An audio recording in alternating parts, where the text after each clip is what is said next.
ever felt overwhelmed by your to-do list or struggled to stay focused and organized, you're not alone. In this video, I'm going to break down the top 7 lessons from the renowned book, Getting Things Done, aka GTD by David Allen, to help you get more done with less stress.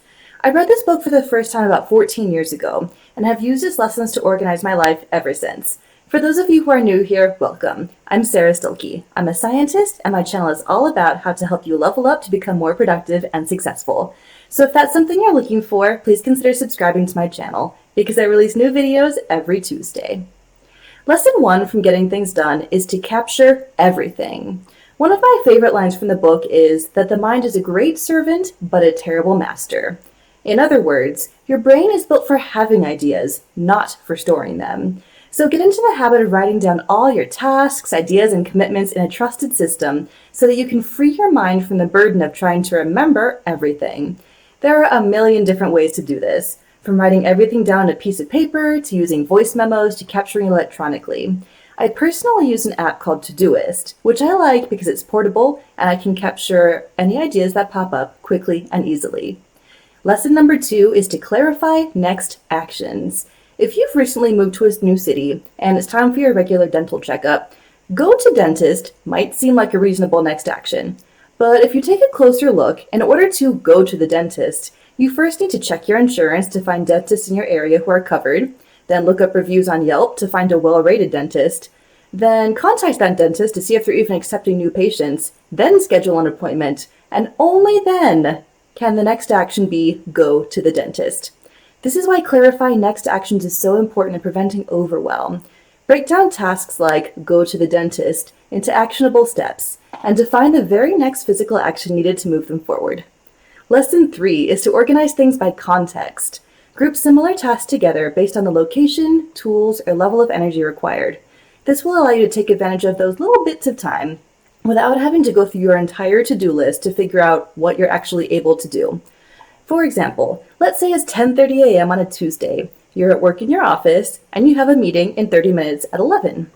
Based on that, your only options for things that you can get done are going to be things that you can do from your office that will take 30 minutes or less. Obviously, this would not be a great time to go to the gym, start on a big project that will require many hours of intense focus, or go grocery shopping. No, you would choose to do things that fit into the right context. Maybe you can return a few emails or voicemails, proofread your client proposal that's nearly finished, or prepare your grocery delivery from Instacart. Lesson 4 from GTD is one that has made a huge impact on my life, and that is the weekly review. David Allen suggests setting aside time each week to review your tasks, goals, and projects to ensure that you stay focused and on track. I'm not even exaggerating when I tell you that my weekly review is like personal therapy. It gives me a chance to reflect on what went well that week and if I've taken actions that will help me get to my goals. It gives me a chance to review the week ahead as well, so I know what to expect and can plan out strategies for how to make the most of my week. When I don't do my weekly review, I tend to feel overwhelmed, like I'm out of the loop with everything going on in my life. There are tons of resources out there for creating your own weekly review, but whatever you decide to do, I cannot recommend this practice enough. Lesson number 5 is a productivity hack that's become pretty mainstream lately, the 2-minute rule. Basically, if a task takes less than 2 minutes to complete, do it immediately to prevent a buildup of small, easy-to-forget tasks. One of the reasoning behind the 2-minute rule is logistics. In the time it takes you to open up your list and write the thing down, you could have already finished the task. Second, this can allow you to build up small wins, which can increase your feelings of motivation and momentum. Lesson 6 is to aim to create the experience of mind like water. Once you've implemented a system where everything is stored outside of your brain, and you trust that everything you need to do has been recorded, and that you can reference it whenever you need it, you will experience a feeling of mental calmness that David Allen describes as mind like water. I've been using GTD as my primary productivity system for the last 14 years, and I can attest to the fact that this system allows you to move between tasks without feeling overwhelmed, and getting things done actually becomes fun rather than stressful. My final lesson from Getting Things Done is that the GTD system applies beautifully not only for work, but also in your personal life. As an example, when I have to get in my car to run errands, I have a list of every place I need to go and what needs to be done there. I very rarely get home and realize, crap, I forgot to do this or buy that.